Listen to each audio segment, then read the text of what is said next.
fucking nuts! Come on, let's get nuts. But what's the story anyway? So, like, I heard there's supposed to be a meeting going on this evening, wasn't there? Yeah, I've been working all day, so I haven't checked in on it.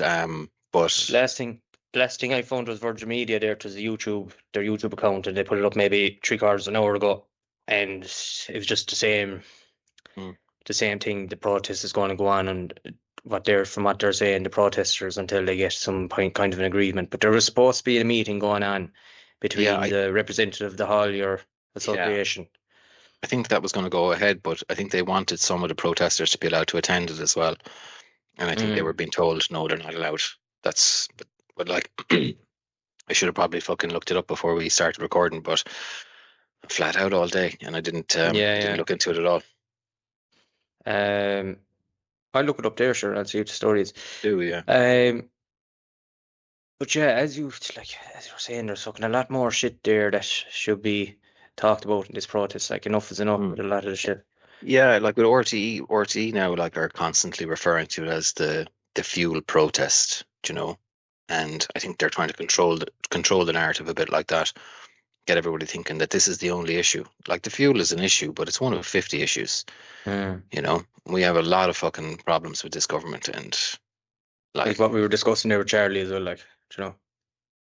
And you know, it's funny as well that the first thing Charlie said to us was that he was getting 2020 vibes, in the sense that it felt like lockdown. And man, Jesus, yesterday, like, we went out. I wasn't working yesterday, and went out and did a few things. But the energy in the air was like, there was a bit of a lockdown energy. Like, people are, and like, I'm listening to people that I came across today who were kind of saying things like they just want to go home now and batten down the hatches and put on the fire and, you know, stock up the house. People are almost in the mood now to fucking lock down a little bit again, you know. But when you see, like, it is a kind of a hive mentality as well, a herd mentality. Like, the more people that do it, as you said, it kind of puts people in the mood to say, fuck this shit. Probably sick of being the goody two shoes, you know, doing what they're told. They had enough with COVID as well. Like, you know, this is kind of another thing. Fucking riding up the back of the working person. And pensioners, it's a sad thing to see, like, people working their fucking lives and they struggling and having to choose between heating, food, and don't you, like, there's this lady there that was on, I don't know if it was a Virgin Media again or RT News, and she was saying that she's taking the bus now because she can only go in the car once a week because it's just too costly. These are people that were slaving and working all their lives, like. And like, you don't have to, like, I step outside the house, go down half a mile down the road, and I'm going to see people, elderly people, foreign people, who they're not working. How the fuck are they surviving here? They're getting fucking handouts. Do you know what I mean? They're just, like, so many people have come here that are over 65. They're coming here for a fucking retirement. They've contributed nothing. And our own, like, it's beyond the beyonds, like, it's beyond the pale, really. Yeah, I'm seeing here, government refuses protesters, this is 4 hours ago on Twitter, X, this is what you were saying, refuses protesters entry to emergency meeting. John Dillon declares the protest stays on until demands are met. So I think he's a representative of the Haulage Association, I think. But then again, there was but like, it's all across the world, like, sure, even I seen a thing there on the news, Al Jazeera News is actually very good, and they were showing that there was protests for Iran, stop the war in Iran, outside of, I want to say, the White House. It's been done here in Ireland as well. It's been done here in Ireland as well, yeah. Well, that's 5 days ago. And Lebanon. And it's just, and it's not just the cost of the fucking fuel, like, it's the tax in it. Like, surely they can take I know, that's the thing. A break in the tax for a crisis of a couple of weeks. Yeah. Do you know? Like, so I saw somebody posted a picture of the price of fuel in Spain. They're kind of giving out, going, look at the fucking price of diesel now is up to 150. It's like up to 150, and that was in Spain, and their petrol was 119 or something. We are just being fucked. It's 60% on every litre of petrol is fucking taxed. €12 out of 20, they were saying. That's diesel, I think. And they're on about increasing it again. There was a plan to increase it again anyway, wasn't there? Yeah. Yeah, I think the plan for taxation is always increase. You know. Yeah, and as well, it was actually a topic there that we kind of touched on as well before, and it was actually Adam Gyron there. He's gone up with my sister. He said it to me during the week, and it's something that we should be touching on again. And it's the introduction of this digital ID that they're saying they're bringing to Ireland. Ireland's going to be the tester country for the EU, and I looked it up actually. Was it today? And so I went onto the government website there, and it's fucking laughable that they're talking to people on the street. I'm going to get up the video actually. They're talking to people on the street and asking, "Oh, do you think it's a great idea? And what would you like to see from this digital ID?" And I'm just going to look it up. They very picked a few today. It's. I bet I won't be surprised if we look some of these people up and if some of them were partaking in drama school or something. It's just yeah. It was like a parody sketch or something, and it's like fucking lads, come on, to fuck, have some bit of like cop on and a bit of self critical thinking, like. Yeah. Gov.ie, I think, isn't it? Ireland. But yeah, what's your thoughts on that anyway? On what? Just on the digital IDs. It's like, here, look, it was a wild conspiracy theory only a few years ago, but this was always the agenda, to get everybody on the digital ID, get everybody on a fucking universal basic income. AI is going to replace all the jobs, and like with this kind of stuff now, they're trying to put as many people out of like our government are trying to put every business out of work. Everything that they do, all with all the taxes, the people like hundreds of businesses are going to go under in the next few days. Like, yeah. See, and this whole thing of like, the World Economic Forum's idea of you'll own nothing by 2030, you'll own nothing and you'll be happy, and that's appealing to people who own nothing now and are very unhappy with the way the situation is. But they're devious fuckers. I think this is the clip now that I'm looking for. But Jerry, go, like, it's fucking conspiracy theories, and I'd be kind of like tongue in cheek with a lot of them. Like, you know me, like, I'm a kind of. You're a realist, in fairness. I'd be trying to be skeptical, like, but there's some of them, like, you can't be like, okay, like, we've been watching a lot of Alex Jones there lately, like, and he's a gas cunt to listen to him, but like, he's been on the ball for a lot of shit for over 30 years. And I think Trump was after calling out himself, Candace Owens and Tucker Carlson, and calling them fools or something like that. Like, and I don't know. I don't trust any of these people, to be honest with you. Even with Alex Jones, like, I mean, like, the way he presents information as well. But like, he'd be on the ball, like you say. Like 90% of the stuff that he said has been right. Yeah. But at the same time, then, like, when he's on Joe Rogan and he's saying things like, I have family in the CIA, and they tell me stuff about, what's going on, and it's like, that doesn't make sense.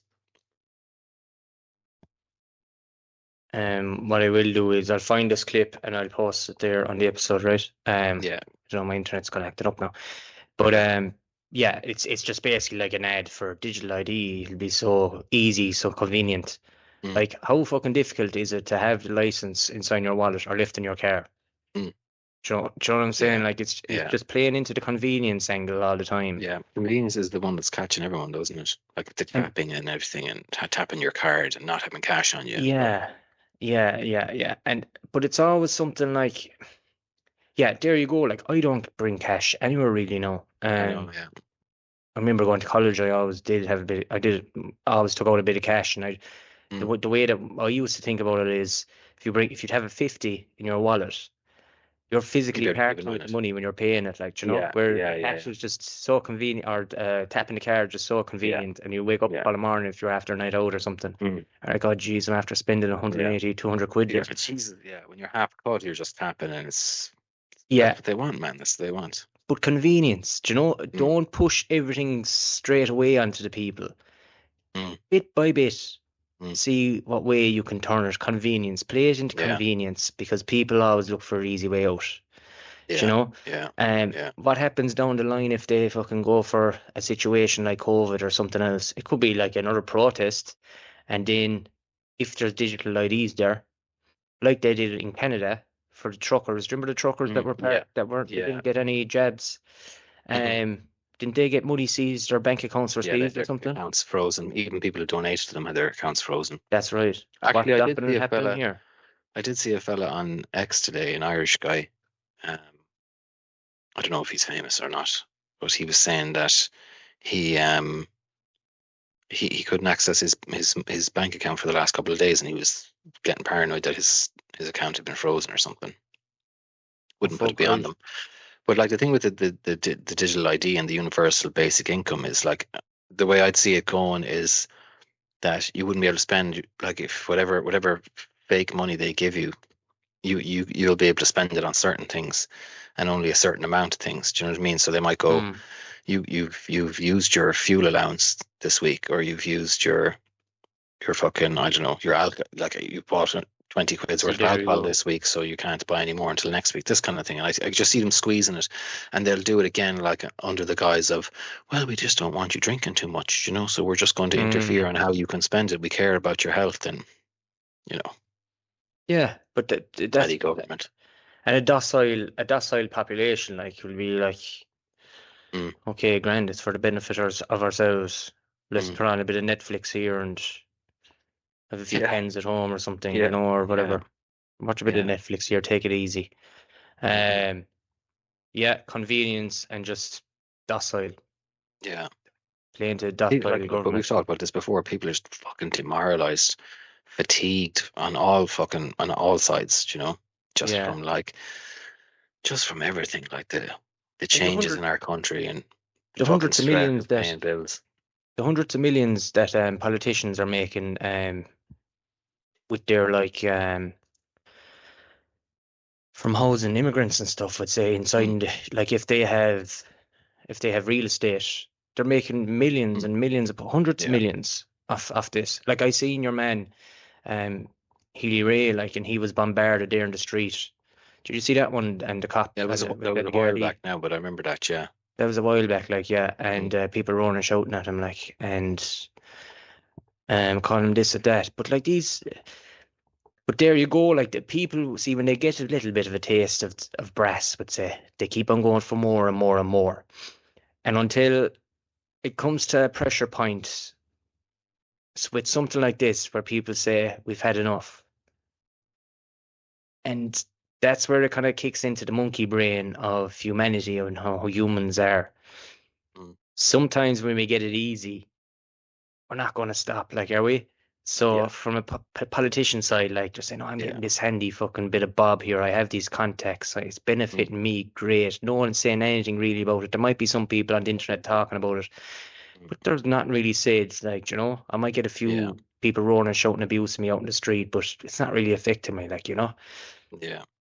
But they see their predecessors as well, who were never brought to justice for any of their own corruption, you know, and they know that the guards are looking after them. They know the media is going to look after them, and they just have complete contempt. They see themselves as, you know, a level up from us. We're the peasants, you know.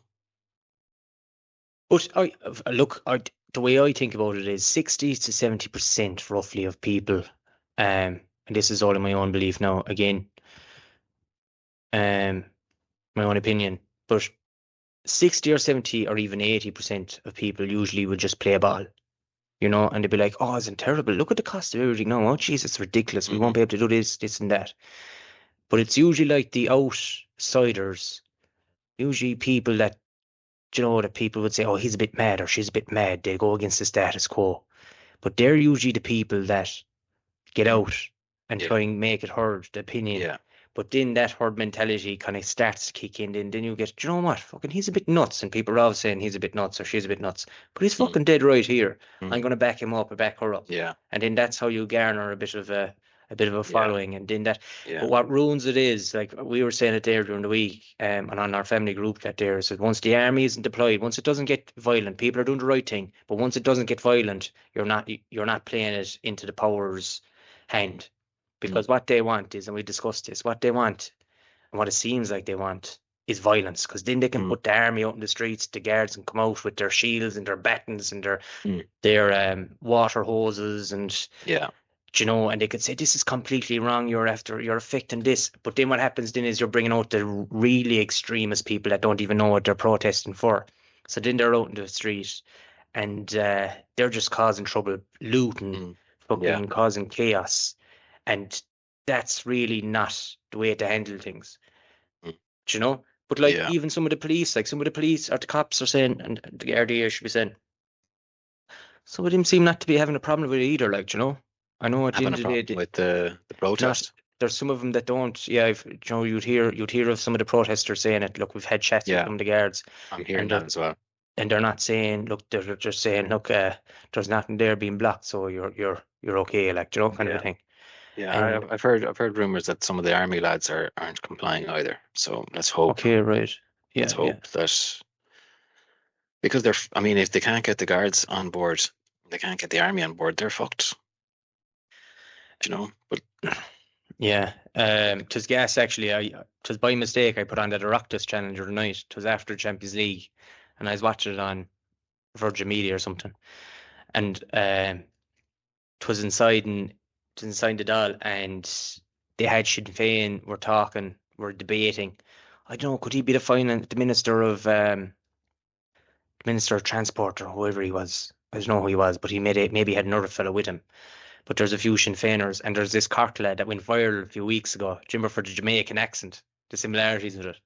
He was there, and he was, you know, they were telling stories of people that are struggling around the country, like, and stuff. But I remember Micheál Martin saying maybe last year or 2 years ago there was something else again. I think it was to do with fuel, and they're saying dropping the tax and that. And then he was saying, look, it's all great, you coming in saying this and that, and how this is how you do it, and follow your proposal of how to do it. But where are you going to pull this money from if the taxes are reduced and stuff? Because we need a kitty in case the shit hits the fan. Like, if there was a recession, we need something, like, so that there isn't a repeat of, you know, everything going bankrupt and stuff. But like, there's that, but there's taking the fucking piss too, like. Well, I mean, first things first, we could just stop giving money to everybody else. Like fucking 7 billion a year going to fucking NGOs. How much are they giving to Ukrainians? How much are they sending to, you know, every time there's a disaster somewhere, was there a fucking storm somewhere in Sri Lanka or something, they're sending money off there. You know, it's like, no more money for anybody else. That's the first thing, you know. So it's an easy fix. Stop trying to feed the world. Look after yourself, for a small nation. Yeah. Look after yourself, and then at home, and we're sick of it. Like, yeah. And like, what did they say? Fine Gael was a farmers' party originally, wasn't it? And Fianna Fáil was originally just like a working men's, but they're gone far from that now. Yeah, far from it. And it's interesting as well. Like, you know, people would say, you know, sometimes people go into politics with good intentions and they get corrupted by the system and what have you. But if you're entering politics now, I mean, probably even in the last 10 years, it's quite obvious that you're entering to be corrupt, because you're looking at a system that's completely and utterly corrupt. So in 2026, if you're a young Fine Gaeler or one of these fucking gimps, you're looking at your leaders in your party or whatever. You're going to be taking their lead. You know you're going into this to be a corrupt piece of shit. You're not fucking going to make the country a better place. It's pretty obvious that all of these politicians are out for themselves and only themselves. You know, and they work together as well, like with fake opposition and shit like that as well. You know, Sinn Féin have been no opposition. Fucking people before profit and these gimps as well. Yeah. I know there's a lot of that. And again, there's the monkey brain, like the chimp brain of let me in and I'd fucking get my reward and that's it. Give me more and I want more. But there has to be some people that go in, like, there is people that I think, and look, it's my opinion, like, but I'm not saying I'm right, but there has to be people going in with the right intention, but again, are they getting anywhere? you know? Yeah, And I are they mean, being noticed swallowed up like by the system? yeah. You know? I should clarify that I think there's probably a handful of independents who, they are representing their locality. They're good lads. They're doing their best, Yeah. but they're on their own. Like they're not going to have any. They're not going to be able Like to sway any vote or anything. I must say now, the fella that I brought him up a good few times is local to me there, Richard O'Donoghue. He's an independent, but he was up there with the crowd that had blocked fines, important fines. He was up there because he's in a construction he's a construction company himself, so he has a few machines. I'm not sure was he up there with the machines, but he was up there supporting it anyway, and he was up on Facebook active. Um, and he's a TD there as well, above it all. But yeah, but like people like that, like as you said, but when the powers that be, like them parties that are there, like how many of them are fucking there to protests? Do you know? Yeah, yeah. I actually But passed by Points today. There was a good crowd there, in fairness to them, and it yeah, looked like there was a bit of an energy there, good energy there. but it's good, like because that's like at the end of the day, in 1916, people died for democracy. Mm. Like that's not that long ago. That's 100 and what, 10. 10 years, yeah, 110 years. Like that's not that long ago. Like people Yeah, died, and that's what Ireland is. And that's what Ireland is known for, like for not sitting down, fucking taking shit. We're a yeah, small nation, and just people have become docile. Like people have getting used to convenience and being used to being told what to do. And I think COVID for a lot of people, as we said before, was just kind of the last kind of thing for people, even people that all their lives thinking, oh, the government is here for me, and then they realising what was all that shit about. yeah, yeah, Um, and now I know people can argue, oh, that the Irish government that were only following advice from, let's say, health organisations in Europe and stuff. But come on, like there has to be some bit of critical fucking thinking there and have some bit of independence too. We're a nation. yeah, But like if we'd all be talking in English fucking accents if we didn't, if the Irish people didn't stand up against um this force that was suppressing them for 800 mm, years, we'd be all, myself and you would be talking probably with an English slang, you know. mm, yeah, Um, so and it's just part of our heritage, and I think it's good to see people just out there. Um, I yeah. I kind of think, looked and you up know what? here. I think the rest of the world is kind of rooting for us as well. Yeah, yeah, And I've yeah. always thought that, you know, I genuinely think there's something special about Ireland and the Irish, and I think that we are loved around the world, and I think if we start doing something, if we do something really really special, the world will take notice and the world will follow. I funnily enough, Yeah, like we can yeah, inspire the yeah. world, and I think that the powers that be know that. I think that's why they've always had the foot on us. They've always Mm, been, they've always with things like fluoridating our water and just the relentless propaganda and the I suppose, like when it came to that fucking bailout in 2008, how much of that did Ireland pay? Like we paid fucking, I can't remember now, but we paid the for the largest banks. amount Yeah, to fucking bail out those banks, you know. So yeah. yeah, they really want us. They really want us down. But this is good. I think this is good. This is coming at the right time, and maybe if people, if no, but from the government side, they're not going to keel over so easily as well. Because if they keel over, I'm just thinking from their point of view. If they keel over easily, they'd be like, "Oh fuck! If we keel over to something like this, then what's stopping the public from doing another mass protest over something else, Mm. expecting the same quick results?" So it's going to be interesting how things work out. Yeah, I can see him probably reducing taxes for a couple of weeks. What you think for 2 or 3 weeks I until don't they know. I don't know. I don't know what's going to happen, but I feel like the powers that be, these like our government are all puppets, but whoever is controlling them, It's the EU, like it's they're probably fucking plain tensed to be up. seen, isn't it? Yeah, It's the EU, like sure that's the problem when you're fucking joining in with the EU and getting bailed out by the EU. You're their little bitch, like you have to leave in so many people into your country. Now you're probably getting brownie points and you're probably getting I think they are getting funding as well. I looked this up before. I don't know the exact figures, but the government is getting funding for leaving people into the country. You are getting them. Them. And like they're all looking for big jobs as well. Like, do you know, like how many cunt politicians in Ireland have left politics and gotten a job at the World Bank or something? Like there was one recently, wasn't there? Pascal O'Donoghue. Yeah. And then there was a situation where Ethical. he was involved in paying the World Bank 10 million euros more than he was supposed to or something. Yes. And they voted in the Dáil to, will we investigate this or not? And they voted not to bother investigating. And then off he went to fucking work for them. Like it was the same with what's your man's name? Brian Cowan. He went off to work for fucking. That's right. Was it some oil company or something? Do you know, like, what are you fucking talking about? Just these absolute losers.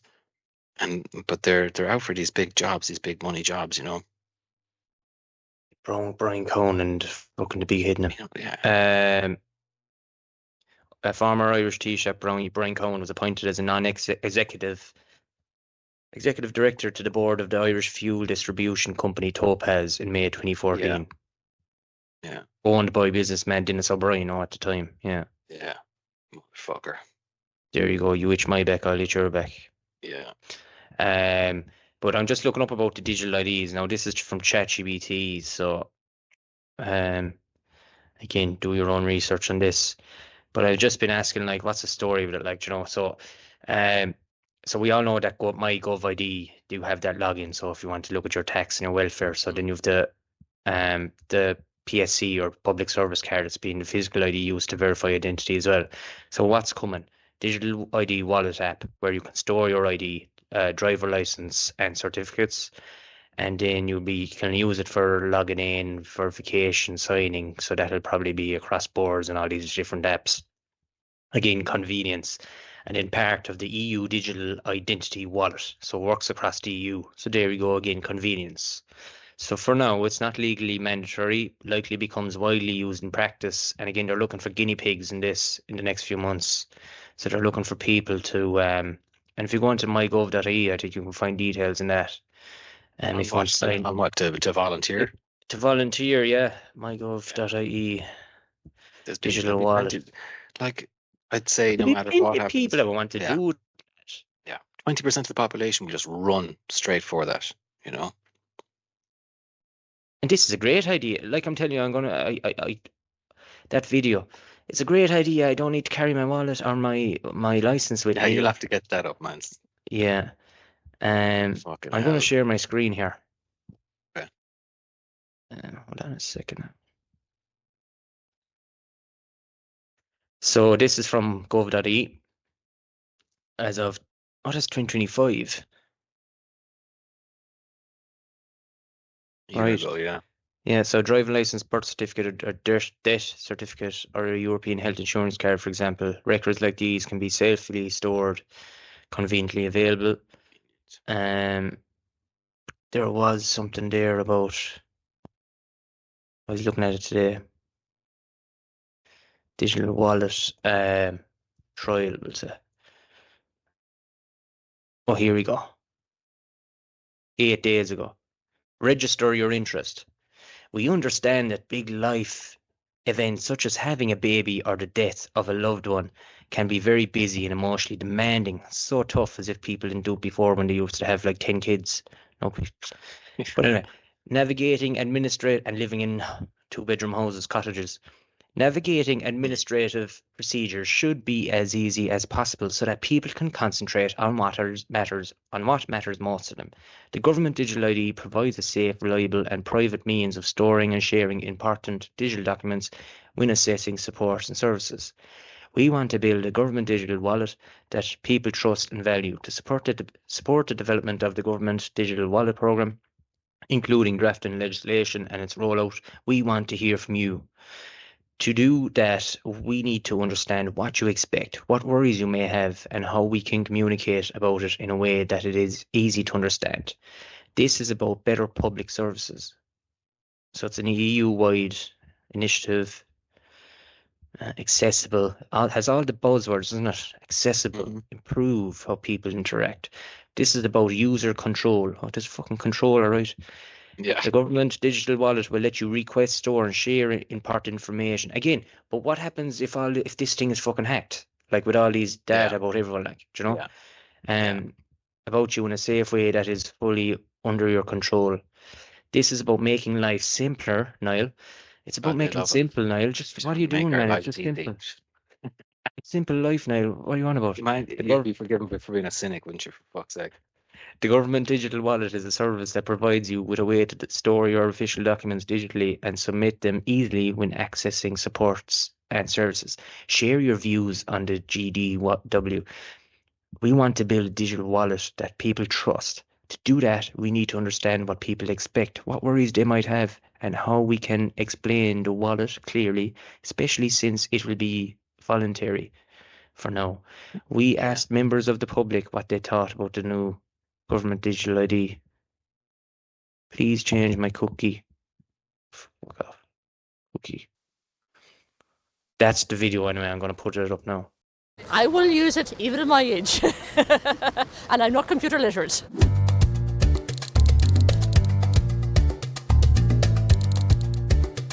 It sounds like a great idea. I think it's a very good idea. I think it's a great idea. The main value of the digital wallet would be convenience. Having everything in one place, so things be done quick and easy. Any requirement you have for public documents, it'd be great to know they're stored in one place and you can easily access them. Main benefit of any wallet would be just convenience, just having everything one touch, easy to carry. I'd never lose my documents ever again, which is exciting for me. I have so many documents around me all the time, and I think it's just something I'd want to do using the digital wallet. You always have your phone on you, and also you wouldn't be as scared of losing the actual papers. Right now we all go around carrying our passports, and that can be quite stressful. I would like to store my passport and my public services card in the wallet. I'd like to store any documents to do with finance, travel. Definitely my driver's license. I could show that to a guard or something on my phone instead of always having to have in the car. Any medical card that I have, my PPSN card, all that kind of stuff that I carry around in my daily wallet, which I hate carrying around now. I think it will make things easier for people to engage with a wide range of services. Do I think I'll use the wallet? Yeah, definitely I do. It'd be done real quick, real efficient, no messing. It would help the climate, so it'd be less printing. If it's stored in one place and it's easily accessible, fair play. I definitely think I would use the digital wallet.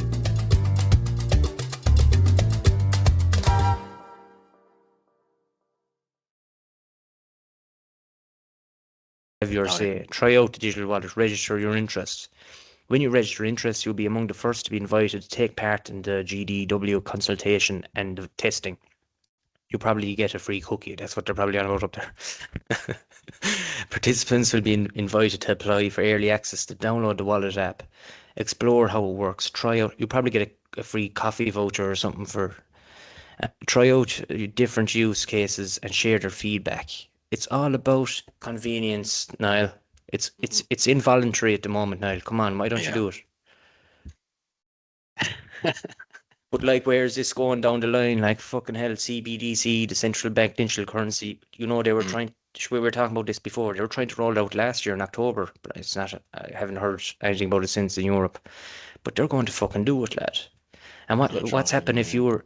What's happening then if you're online, like your video there that you posted on your own TikTok, and if you say, "Oh, Niall O'Brien, we don't like what you're after saying," and now your fucking whatever currency that'll be there, say euro, fucking crypto coin or whatever the fuck they come up with, you won't be able to spend your money for 48 hours, Niall, until you apologise or take down that post. Yeah. It's like they do that kind of shit in China, don't they? Social credit score. That's it. The social credit score, yeah. And you know, actually, they did some sort of a trial social credit score in Dublin as well. There was it a year or two ago, where they were encouraging people, if they went for a walk or something, they went to the park and they did and they walked a certain distance or whatever, and they took part in this thing, that they would get like a free coffee or something like that. But it was just kind of training them to be good little citizens and go out and have your little bit of exercise, and then you can fucking get your McDonald's voucher or whatever the fuck they were offering. Do you remember that Pokemon Go, sure? Pokemon Go. Oh yeah. That was, you were telling me about that. that was whatever company that was over that. They were basically developing a navigation app, and so people that were going around and they were catching the Pokemon, Yeah. and any place that there was this like rare Pokemon that was, and they were trying to get a lot of people to go there. It was an area of the map um that wasn't plotted Mm. with the navigation. Yeah. So they wanted to get more devices there to get more Yeah. feedback, basically. Yeah. And yeah, they admitted it. Like they said, well, we're building a navigation app, and basically people did it for free. No, it was that's a great idea, do you know? Sinister. Yeah, but like, what else? Like another thing down the line, sure. Like this is a thought, and I think we've talked about this before. Let's say 2030, they're stopping production of diesel cars, all manufacturers. That's the plan anyway. We would say by 2040, okay, if it became an idea that everyone had electric cars in 2040, we'll say, right? And everyone's using electricity at night time to fuel up their cars. Again, straight away you have what do they call it? Range anxiety. You might get 500 kilometers with these car batteries at the moment, but sure, the minute you turn on the heating or turn on the air conditioning, that drops down like by 50 or 100 kilometers. Yeah, if the weather's cold. Straight away. So what happens like if there's a fuel shortage or something into the future, or another fucking COVID 2.0, and they put in a 5 kilometer radius, and then they do their calculations and say, okay, you can only fill up your car 25% tonight or each night for the next 2 or 3 weeks, and you can only that's your distance. And what if they link that to your digital ID? It sounds nuts now, like, but no, it doesn't. Stop them from doing it. You've used your 500 kilometers range this month. You can restart again next month with your range allowance, and because there's a big fuel fucking crisis going on. And oh no, well, it's not fuel crisis, it's global warming. Want to cut down. People start using the public transport, and there's just caps on people. Look, you can only travel this far this month. Unlucky, you saw people are planning their journeys. Like, do people want that? Again, you probably get some people that would probably be happy with that. Like, but what the fuck is that control like? Yeah. And that's only the surface of what they can do. It's been said 1,000 times before, but it's like 1984. The book. It's so close to this shit now. Have you read that book or seen the movie? I haven't. I'd be meaning to watch the movie. I turned it on before. The movie is like, it's perfect. It's a perfect adaptation of the book. It's brilliant. Like, you know, they managed to get it all in. Really, I thought anyway. I remember the clip. Is he the main character, and he's working inside this like newspaper publishing company, and there's something about the quota of bread. Yeah, he's kind of in charge of managing the information. He's like there's no newspaper company. It's like the government controls the media, the Ministry of Information or some shit, like whatever the fuck to call themselves. But yeah, his job is to edit stuff. So whenever they change history, he has to go in and change it. And so he's seeing things like he'll see how the latest news report comes out, and then he'll be handed something where he has to cut out what the original story was, you know. And one that stands out was about the chocolate, actually, where the government was saying to them, we're increasing the ration of chocolate for everybody, raising it up from 15 grams a week to 20 grams a week of chocolate. And then he was there looking at the news report going, sure, we have it's at 25 now. But the public were so fucking brainwashed that they didn't even see that it was coming down by 5 grams, and while they were being told it was going up 5 grams, you know. Yes. There was a few little things like that. I suppose that kind of contributed to his awakening. But like even like those little subtle things, like his cigarettes would fall apart when he tried to take them out of the box and stuff. Like any luxury, anything that you might like, it's going to be shit. Do you know what I mean? Where you won't even be able to get a decently rolled cigarette out of a box. It'll just be falling apart, and he's trying to fucking put it together. And yeah, it's worth a watch though. Yeah, I must watch it. Just a couple of other things as well. Like I was looking up. Do you remember we were talking about that missing general? So there has been nothing found of him since. So that missing general that went missing. Yeah. The missing general that went missing. The missing general, poor devil. But yeah, so something came out there. I think it was on February 27th. His wife made a call to authorities, and she said that there was stuff that was missing. Like I know, there's a few like things that were missing that he more than likely carried with him, and she was kind of letting on that it seemed as if he didn't want to be found. And I think she has come out in the public and she has basically shut down any of these like conspiracies saying, oh, he was tied to UFO projects and stuff, because he was a high ranking general, like, but he was working at air bases and stuff. But she has shut down all them kind of conspiracies basically. But I think she was saying something about his mind was deteriorating or something, and he'd pass a comment to her saying, oh, I hate this happening to me or something. And she kind of let that on to authorities that maybe did he just go to sort himself out, kind of a thing, as in kind of like take his own life. Maybe he's deteriorating. Maybe that's kind of the reality of what happened. Because she says just through to his what was left behind and everything, it just seemed like he didn't want to be found. So that's probably what could have happened as well to him, you know. But yeah, there was nothing found of him yet anyway. And the internet kind of jumped on the idea that he was involved in UFOs research or disclosure or something. Yeah, there was a few people that came out like and posted stuff like big figures in UFO, would say, topic, like James Fox. I remember he reposted saying that he was missing. He said this is really alarming, and they were kind of like, John, saying that was this actually tied to him going missing, because was he talking about information that shouldn't have been disclose information that shouldn't have been disclosed and stuff. But like then so it mightn't have anything to do with that. He's missing. That status of him being missing. But like Bob Lazar, sure, remember I sent you on, and you sent it to me about this documentary that's coming out. I actually can't wait to see it. But he was on Joe Rogan as well. But like he was afraid. He actually started in the 80s, and he made a call into Coast to Coast, I think. And he was anonymous at the start, but then he started getting scared. Like he was getting calls, and they were hanging up, and he said there was people like following him and stuff, and so he kind of got scared of his life, and he actually went public on it then. But there has to be people that are kind of being whacked, I'd say, for this information. Yeah, like why didn't they just kill Bob Lazar?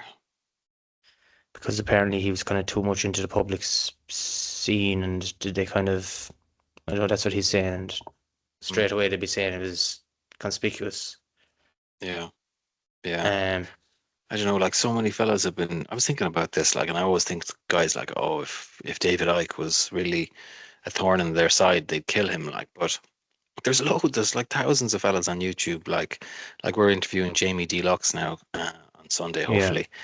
Yeah. And he's got 80,000 followers. This is his second channel, and he's been putting out stuff about fucking pedophiles in high places for a long time. So we're being allowed to put this stuff out, you know. I don't think so. Jamie Deluxe is a fucking controlled shit at all. Like, I think that guy's as legit as they come. Like, but you know, they're not killing us, man. You know, they're letting us talk about certain things. But then you know, you get a guy from Boeing or you get a guy from OpenAI who's saying things they're not supposed to say, and suddenly they're dying in mysterious circumstances. You know, I'm starting to come to the consensus now that, as you said, some people are being left talk about it, because even though they're talking about it, it's not really changing much to an extreme point that are they forced to disclose everything, or, you know?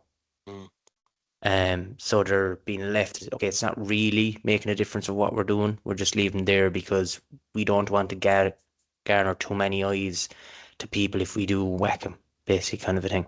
That's my kind of idea, because if we start to just fucking doing a job on this person, that person, and everyone, then people are like, okay, what the fuck is going on here?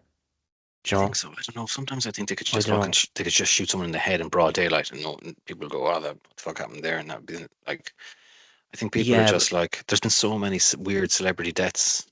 People just let them go after a while. Yeah, but I don't know though. and then there's that as well. Maybe they could say maybe someone maybe just one person got so fucking pissed off with them, and they're like, "Fuck this! I'm going to deal with this person, and I'm going to get my contacts to deal with this person." Do you know, if it kind of touched a bit too much towards them personally or whatever. Yeah, I don't know. Yeah. Because I don't know. But it's a funny one. Artemis II. Have you been tracking Artemis it? II. I have, yeah. Well, have I? No. I mean, I've watched a few little bits and pieces, and I've watched people kind of dissecting some of the information that we're getting. And there's definite use of AI involved in some of the videos that we're seeing from Artemis. And I don't know. I think I sent this clip onto you. I don't know who this guy was. I think he might be famous, but he's a doctor, I think. And he made some great points, like where he was saying, he's like, I'm not saying that this is all faked, but he's saying I'm very underwhelmed by what I'm seeing. And he was kind of making the point like that we're getting very little footage, getting a few still frame photographs and stuff. And it's all like, oh, here they are floating around inside in the fucking thing. No, get the camera off them and let's see the fucking Earth. Let's see it getting smaller as they travel further away. And someone was talking about like somebody was talking about like how they were showing. I think they had what do they call it? A Nokia P1000, which is a really good zoom lens on this thing. And he was zooming in on the moon on it. And he was like, we should be like, can you imagine the zoom lenses that they would have in NASA? They turn one of your fucking cameras on the Earth and fucking zoom in from where you are. Like you're just after whipping around the other side of the moon. When you come back around, fucking zoom in on the Earth and show us some stuff. And this doctor was saying, I want to see like pictures of like shit upside down, planes upside down flying. Yeah. And that kind of stuff, and it's like we're not like, no matter what your position is, you have to say it's been very disappointing, very underwhelming. If you're like if you're all into NASA, you're all into space, you're fucking you're behind this shit and you're really into it and you're going, show me some stuff, let's go, this is fucking 2026, fucking everything's in 8K, let's have it. And you're getting I just think it's so fucking suspicious. Like I'm 50-50 on did they fake the moon landing originally. I'm not 50-50 at all. I'm gone, I'd say, to be honest with you. Yeah. But like I just think it's so fucking suspicious that this whole thing with Iran and all is happening at the same time, this launch. And it's like, do you remember we said in that interview with Charlie, like I had to scroll down, was it CNN or whatever the fuck it was? Yeah. I had to scroll down 6 stories to find about the launch on that day, and on April Fool's Day, the April the 1st. And it's just like, fucking hell, this is a huge thing, like, and it's just, do you remember we were saying, like, is it going to be cancelled? Is there something going to happen that'll be pushed out? Because apparently that's what's been happening down through the years with the latest moon missions or whatever. Yeah. And it just seems so fucking suspicious that there was this war going on at the same time. And that people aren't really paying attention to it. And again, like, why isn't there these, like, President Trump called, did you see that one? Trump called. I only heard about it. And did I hear the astronauts refuse to talk to him or something? They would say that. I actually watched it. It was fair funny. So they were just there. They were looking at the camera, and then he was like, "Well done, and this is a huge achievement, and America's proud of you, and all this." And then there was just this pause, and then I think one of the astronauts goes to Houston. Houston, we just need to hear is confirmation that there's still we're still connected here from radio. And then Trump goes, I'm still here, yeah. And then there's just silence again, like. Jesus. So what, were they ignoring him? Or like this? They were ignoring him, like, so it seems to be like a protest, whatever, and they're ranting. But again, like, no, but there was like early on, do you remember they were coming from Earth and they were heading halfway towards the moon, whatever. And then the Earth looked fucking tiny, looking back. Do you remember that one? But then they were going around the moon, and then it pointed back towards the Earth, and then the Earth looked more proportional. It looked bigger. Yeah. And it's like, what the fuck, lads? The Earth should look fucking massive from the perspective of the moon. But even the wouldn't it? moon should look massive. Do you remember they were zooming in at the moon then? Or not zooming at the moon, showing the perspective when they're halfway to the moon and Yeah, look fucking tiny. yeah. Is it, I looked it up, and apparently I asked this, it's just a simple question. Why does the moon look fucking bigger in our sky than it did for the astronauts and they were almost halfway to the moon? And then there was saying something like, oh, the naked eye, that it's an illusion that it looks bigger and this and that. And I was Don't like, believe nah, your lying that eyes. fuck, Don't come believe on, your like, eyes. I know, man. come on. I don't know. It's like they made no real effort to. We could have been blown away by some of the stuff, you know. There should have been some fucking brilliant footage. There should be amazing photographs. Why, as you said, why isn't there a camera pasted to the fucking window? Mm. And it keeps on. Okay, and then the other way they're saying that there's like a blank blue screened in for a bit, for a good while. And then it shows it when it's away. Like, but you never see like a whole montage of clips, and it's just like of it gradually decreasing. Absolutely. Or seeing the Yeah, rotation of the Earth. 100%. Yes, we should see that's it as well. You want to see the fucking Earth moving. We want to see this stuff. Or seeing satellites. Seeing satellites. Yeah, like, and then you go into comments then, and then they're like saying, "Oh, you fucking have an IQ of 20 if you think that this is all fake." And I don't know. I'm not saying it's fake. Like you probably, but like, I'm not going to argue. I'm not going to like. My only argument is that it's underwhelming, massively underwhelming. I just love to get someone on that we can talk to. And I just say it straight out fact. I'll just say it straight to their face. Look, I said, I'm not trying to catch you out or trying to say, look, that it's fake. I don't know. I don't know. Yeah. Right. But I just have a few questions. Like, why doesn't this make sense? Just dumb it down for me, because I'm not a fucking, I'm not an astronaut. I'm not a NASA scientist. Just dumb it down for me. Make it make sense for me. Why have we these questions? And just answer them for us. And then just fucking, you know. I'd love to just talk to someone like that. Yeah. And don't be just shutting down, oh, what the fuck, conspiracy theories and all that. No, these are just questions. Like, just fucking answer the questions. Yeah. But you see, the thing is, if they are hiding something, they are going to get pissed off with those questions, and they're not going to be able to answer them if they're lying. They're not going to be able to answer them with anything other than, you know, it's an illusion. It's an optical illusion and things like that, you know. Was there photos of the dark side of the moon? I don't know. They had like, did you see the 3 photographs that they released of the Earth, where like one of them was like the whole Earth was like the visual of the whole Earth, but then they were saying, even though it looked bright, it was a nighttime photo. Did you see that one? So you could see lights from cities in this, even though it was from what we were looking at, it looked like daytime, but they were saying no, it was a nighttime photograph. I think the 3 photographs that they produced, they all kind of looked a bit weird. I'm going to show you now.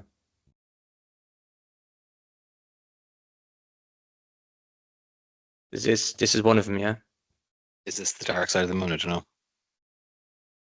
Earth shines above the lunar crescent in the viewport of Artemis II Orion spacecraft. What the fuck? Yes, I presume that's the dark side of the moon. There's the crescent of the Earth. So showing some of the craters. Watch full video, blah blah. Then there's another one. Is this the one you're talking about?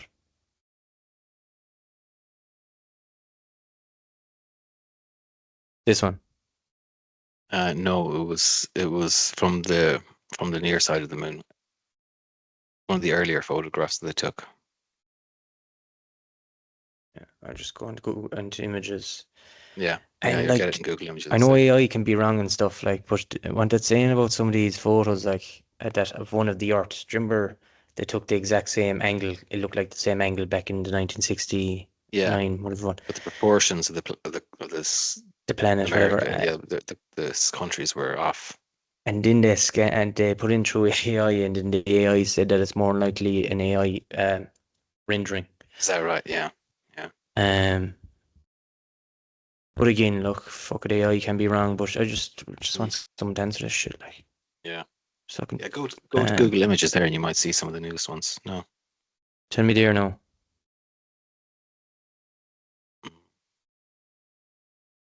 You seen any of them now? No.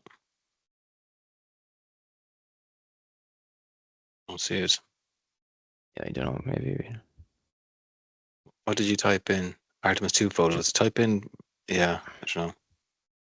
Just type in the moon. Was it more of the moon? Was it? No, it was the Earth that I'm talking about. There was 3 pictures of the Earth that they put out. They were all kind of looking different. That's one of them. The second one there. Yeah. Oh, look! This is one there as well, from 1968, Apollo 8. Jeez, you'd think they'd have fucking better cameras. It looked the exact same. Mm.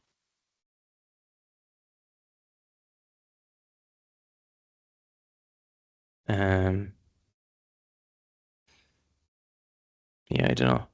Yeah. Oh, there's the 2 side by side there. Yeah. There, yeah. Yeah. Look, I just hope they're fucking. I hope it's real. Like. Would you? I'd hope it. I hope it's real. But like, I don't know, just a fucking question. Like, do you know? I think it'd be fucking. I think it would be amazing if they were going up to the moon and everything they were telling us was true, and that one day there was going to be fucking bases on the moon. That'd be mind blowing stuff if that was real. But yeah, I'm not a believer right now. Anyway. Yeah, I think they just need to. It's a funny coincidence. I was going to do a little quick tribute to Erich von Däniken. Oh yeah. Trying to do it. Okay. So in our episode there with Paul Wallace, I just mentioned that I had read this book.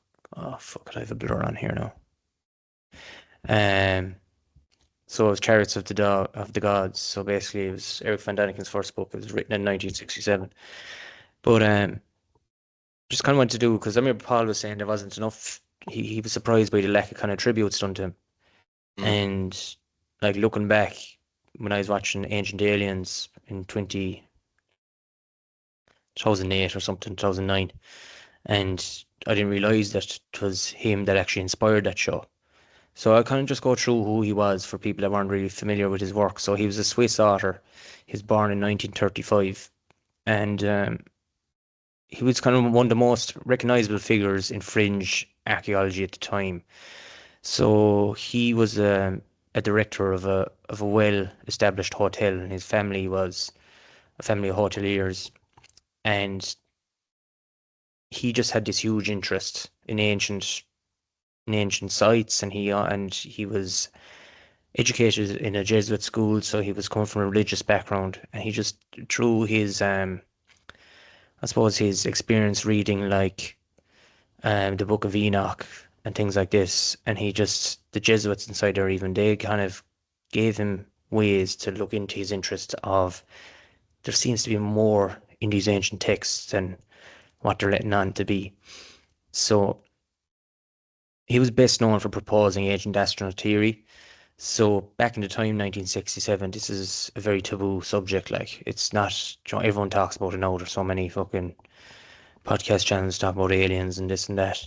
And it's just an open subject. Whereas back then, it was really, even back 15 years ago, but back then, it was really like, you're nuts. You're coming from a Jesuit school, you're a holy man, and you're saying this, that potentially the Bible and all these ancient texts were possibly recounting visitations from alien beings, basically. So he's kind of work blends mythology, archaeology, and speculative interpretation. So in this book, Chariots of the Gods, sorry, he does say, look, I'm not saying exactly this is what this carving might mean, but potentially it could be more than what mainstream archaeology is saying. So he was posing questions. So Chariots of the Gods came out in 1967, so that's really what set him off. So he argued that the ancient monuments and myths, that they were potentially evidence of extraterrestrial contact. So his book sold tens of millions of copies, and it was translated widely in the space of a couple of years. So it sparked the entire genre of ancient aliens, and a lot of people started writing literature from that then. And I remember he said in the book that he met an engineer that was working with NASA, and he was really like, "What the fuck, Eric? Like your work, like he's kind of laughing at his work and says that's not it." Like, so then he read the Chariots of the Gods, and he was an engineer for NASA, and he started looking into the Ezekiel, so the story of Ezekiel, and that just in the book of Enoch, it says of Ezekiel was visited by this being, and it was almost like a rotating circle within a circle.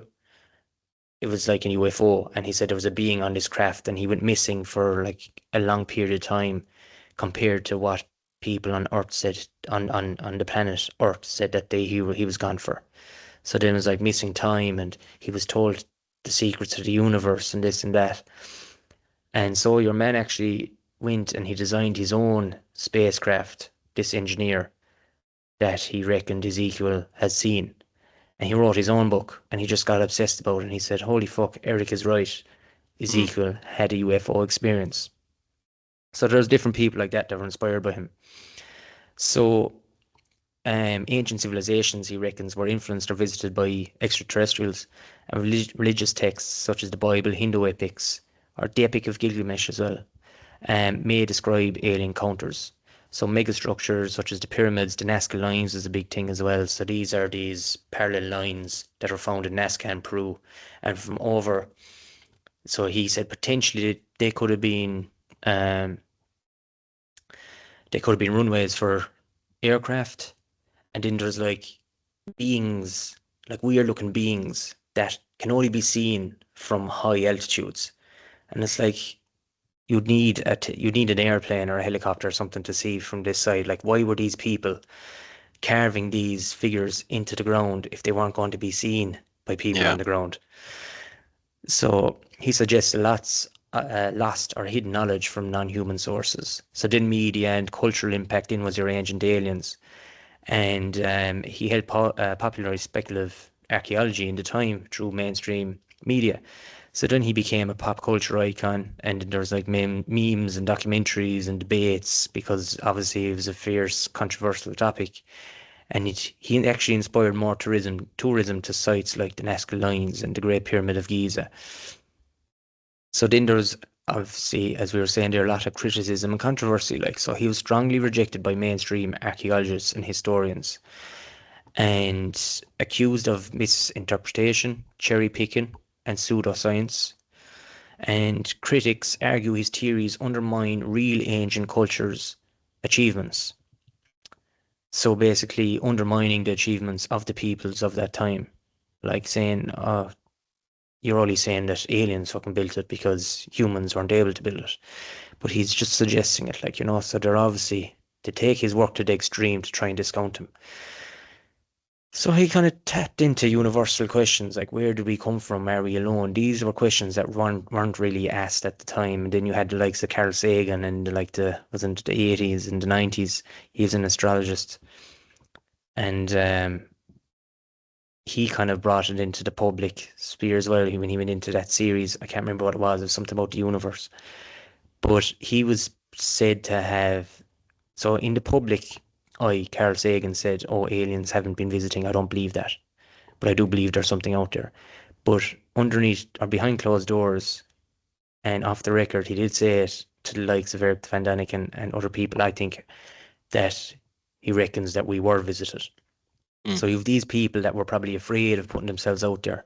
But Eric was one of the first to do it because he wasn't part of that mainstream archaeologists, scientists, whatever you want to say. So he was widely dismissed and passionately followed in by other people. So then what legacy did he leave? He was a pioneer of the genre that still thrives decades later. He influenced generations of writers. Paul Wallace is one of them, when he said there that he read that book when he was 12 years of age. Filmmakers, theorists. And he did say in this book, actually, there was 2 movies that were inspired by him, and the director said it to him. It's that book film. It's part of the Alien saga from Ridley Scott, Prometheus, if you've ever watched it. Right. Yeah, I think it is. Yeah. So he apparently Ridley Scott told Eric that your work inspired my movie. And there was another one, Stargate. apparently that Oh, director said right, it to him yeah. as well. Yeah. Yeah. So I loved that movie when I was a kid, actually. Loved it. I remember watching it. Yeah, It's probably fairly dated now, is it? But yeah. Yeah, the CGI and I stuff. never watched the It's a cool TV idea, though. series. But I didn't either, no, but yeah, but I like that. I like that movie yeah. as well. Yeah. That's mad seeing that he inspired it. Yeah. And I remember Paul Wallace interviewed him, and Eric actually said to him that he got a letter from the Pope congratulating him on his birthday of all the work that he's done. Basically, acknowledging the work he's done. That's the only thing for me. I thought, Jesus, I wouldn't take an endorsement for the Pope. I know, but my trust in the Vatican, and they're hiding all that stuff in their archives and their libraries and stuff. And, I mean, if the Pope endorsed our podcast, John, I'd probably keep it a secret, to be honest with you. Apparently, there was something about I know, yeah. Apparently, there was something about. So, what's the name of that pilgrimage that people do? It's the one in Spain, is it? Yeah. Do you know what? A bunch of people in my fucking school did that, actually, before they went into sixth year. Fucking nerds. But apparently... They had a good laugh, though, apparently. But apparently that was... there was rumours, like, back in the 50s and the 60s, I think, that the Pope was had information about it, and he was going to disclose it, saying that it actually wasn't a miracle, and it wasn't... what it was said that it was actually UFO sighting. And then the Pope at the time decided to say, look, there's too much faith gone into this from people and of the story and everything. We're just going to leave it as it is. What's the name of it? I can't remember now. Jesus. I think I have a few friends who did that. Show how holy I am.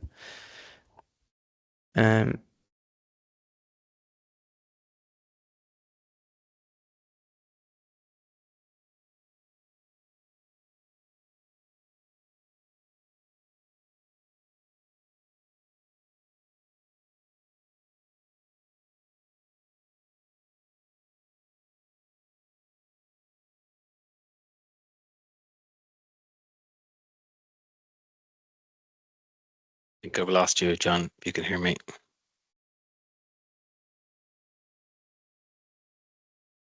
I lost internet. Sorry, I lost you there. Are you okay?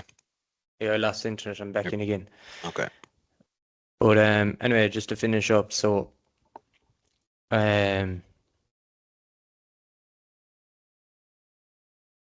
yeah, so yeah, that was kind of the legacy that he left, and then he suggested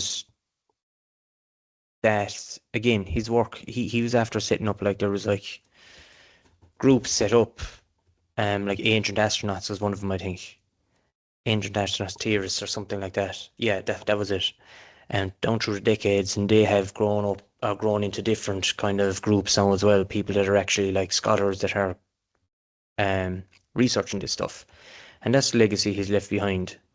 So not just a fella that a conspiracy theorist or someone that was just talking absolute nonsense, but someone that was actually touching on something and inspired the world to continue in his footsteps. And yeah, when it wasn't easy as well. Like, I mean, we were born into a world where those questions were being asked, and it was okay. It was popular enough to ask these questions. Yeah. Yeah, exactly. Because, like, for sure, like, if you think about it, without the likes of them shows, Ancient Aliens, and I know there's some episodes on it and there's some stuff to say it's a real stretch, but like, that really kicked off other things, like in other documentaries, and that obviously inspired other people to kind of look into things more as well. But I just thought it was cool to kind of see that it actually ties into, it was actually inspired really by one person and their work, like, and just someone going against the status quo, as you said there, really someone that was starting to question something and saying there might be something here to the past, and maybe we don't have everything figured out.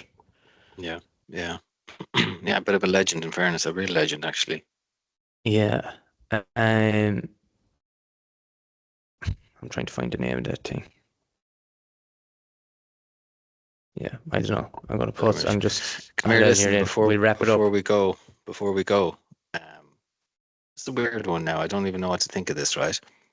I was saying to you earlier on. Oh This yeah, Joe Rogan, yeah, yeah. Joe Rogan weird lie, right? So, in a nutshell, do you remember seeing any clips where Joe Rogan was he was doing a podcast with Charlie Sheen the day that Charlie Kirk was shot, Mm-hmm. and Jamie actually told them during the podcast Charlie Kirk has been shot, and they were like, "Fuck, that's fucking crazy," you know. I remember watching that clip. So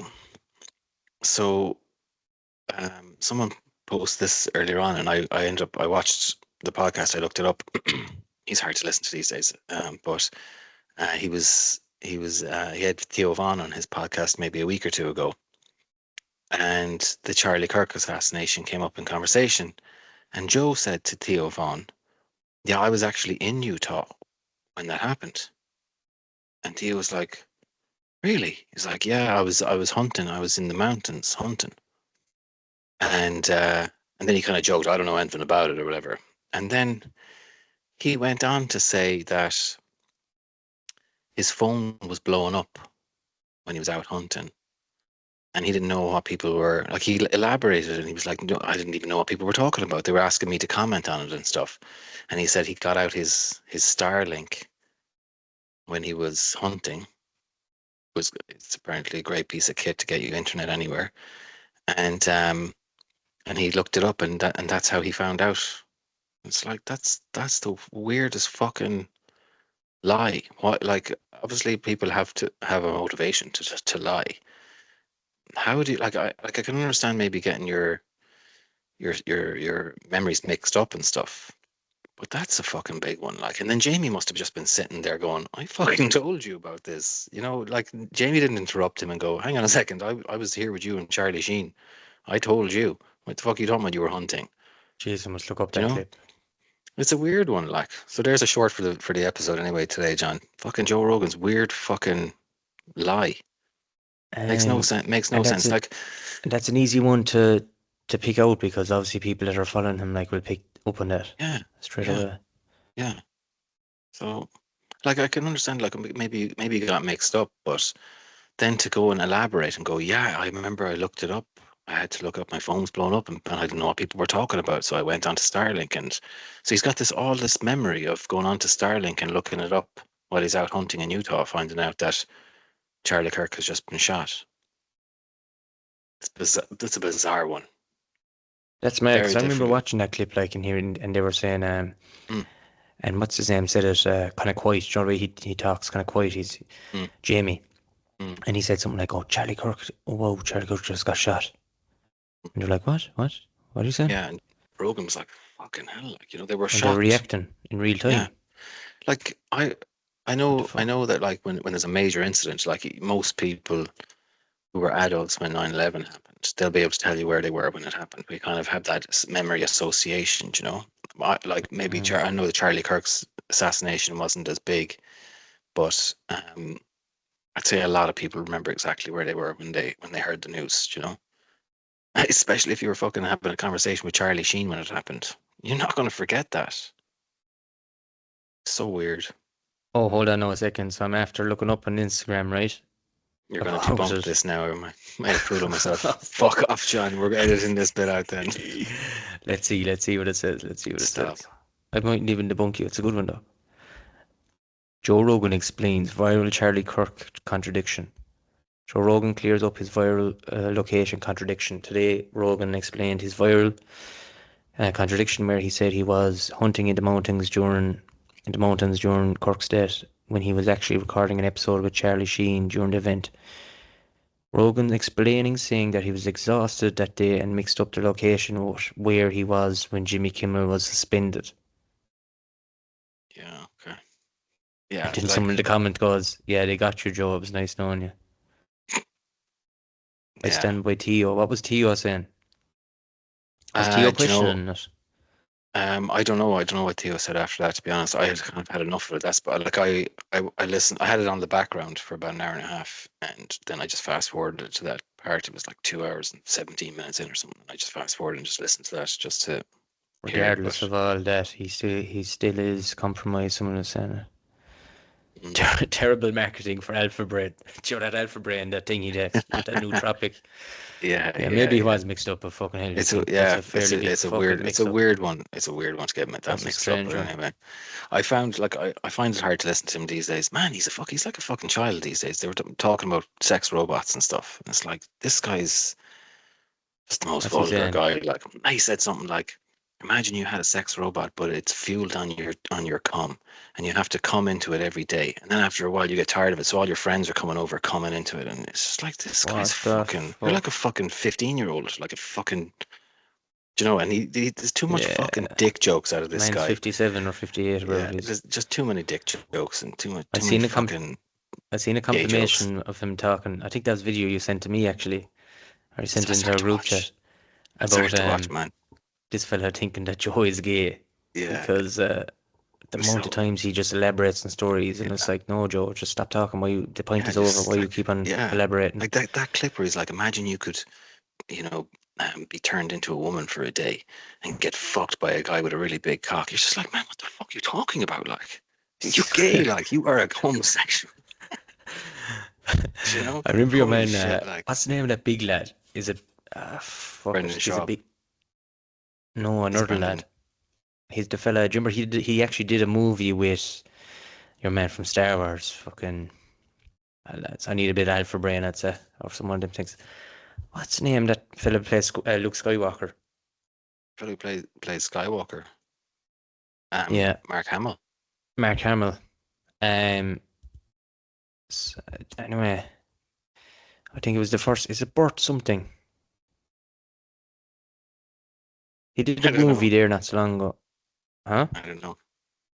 But anyway. Oh, there we go. The Machine. Oh, The Rock. Burt Kreischer. Oh. Do you know that fella? He's a big fucker. He's always on. He's one of Joe Rogan's besties. Okay. But this lad here, I'll share him with you. But he was saying, you'd see the screen there now. See that lad? Oh yeah, I know that. Yeah, he's a stand-up comedian as well, or something. See? Yeah, he's a stand-up comedian. But I remember he was telling a story, and something, and just like how he first kind of started being friendly with Joe, and so they were obviously hanging around in comedy clubs and stuff.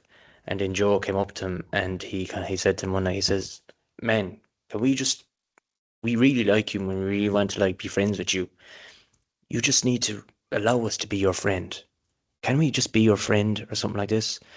And then and he was like offering to buy him a drink. He says, "Can we just buy you a drink?" And I think he gave him a hug. Joe Rogan gave him a hug and stuff. And then Burt was asking their friends, mutual friends, "Why, what's the story with your man Joe Rogan? Is he gay or something?" I said, "No, that's just the way he's just so nice." And this and that. And he said, that's the day I kind of found out that Joe wasn't gay. He's just a nice fella. So yeah, it's like they're fucking. It's funny, but your man's hilarious. That lad that you were on about there, that was on the show with him. Theo. Theo, he's hilarious. Yeah. But yeah, Theo comes across like a decent human being anyway. Yeah, I don't think I've watched a little bit of his stand-up. I don't think he's that funny, but it's fun. It's he'd be funnier just to have in conversations. When you see him in podcasts, he's chatting to people. He's quite funny. But stand-up is a different kind of a different art, really. He comes out with stuff as well. He's not trying to be funny either. He just yeah. You know, he just comes out. He's a funny way of thinking. But he actually came out with a good thing there recently in that episode with Joe Rogan. I've seen a clip of it. And he was saying, why don't all the rich kids go to war in Iran? So why are we saying, Joe? And then Joe goes, Jesus, Theo, we need to really get you off them antidepressants, son. Yeah, says, that's what you need to relax. I was going to say. Yeah, I found I listened to it in the background today for about an hour and a half before I fast forwarded, and I thought he just comes across a bit rude, and they all come across a little bit kiss assy with him, And I think a lot of them are a lot of these comedians have Joe Rogan to thank for kind of pushing them and promoting them and stuff like that. I think they have. Fairness, Yeah.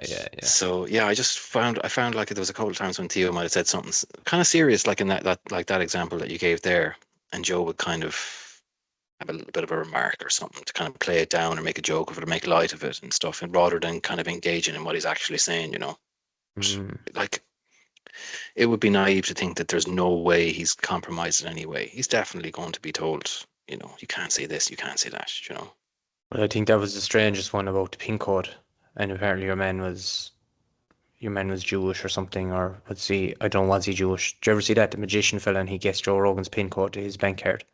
No, I didn't Yeah, see that, no. that's a strange clip. Look it up. And people are saying, like, was it a warning from the Israelis or someone, or whoever it was? Yeah. You're being watched here, and we got you're being watched here. Do you know? 'Cause how the fuck do you figure out someone's pin code? I don't know. So we better watch ourselves now. If we get to Jesus, I think we're nearly up around 500 followers now. We better watch ourselves if we get up around the 500. Like, will people be coming after us, or will we get offers to join this club, or Well, you're young enough to sell your soul. I'm too old now. I'm not going to get my money's worth if I sell out now. Actually, there's this funny film. It's a bit stupid. Ready or Not, you should watch it. It's funny. The first one's good. We went to see a second one there a few weeks ago, or last week. So basically the whole premise is there's this girl and she marries into this family, and spoiler alert, the first one's out 2016 or 2019 or something, but she marries into this very, like, a family almost like the Rothschilds, and they're part of this satanic group that worships the devil, and they have to make rituals every so often. It needs to be someone that's married to someone of their offspring. So then they go on this, like, game, and there's rules to the game by Satan or whatever deity they worship, and they have to partake in this game to kill the person before sun dawns and stuff like that. And it's very, like, tongue in cheek, but it's almost like, fuck it, there definitely is, like, families that, like, like, that set up most of the banks around the world, sure, the Rothschilds. Like, there definitely is people in the background that are pulling the strings, but it's just like a film that takes the piss out of that whole idea. It was like a comedy. Yeah. It's very gruesome as well. But the first one is good. Yes, I don't think it'd be down your alley. But there you go. Like, that's how you dismiss an idea as well. Like, just make it as extreme conspiracy as you can. Yeah. Make a laugh about it, and then people be like, if that was real, or if something was even remotely real to that, they won't be making films about that, would they? It's definitely, there's something definitely not there. And so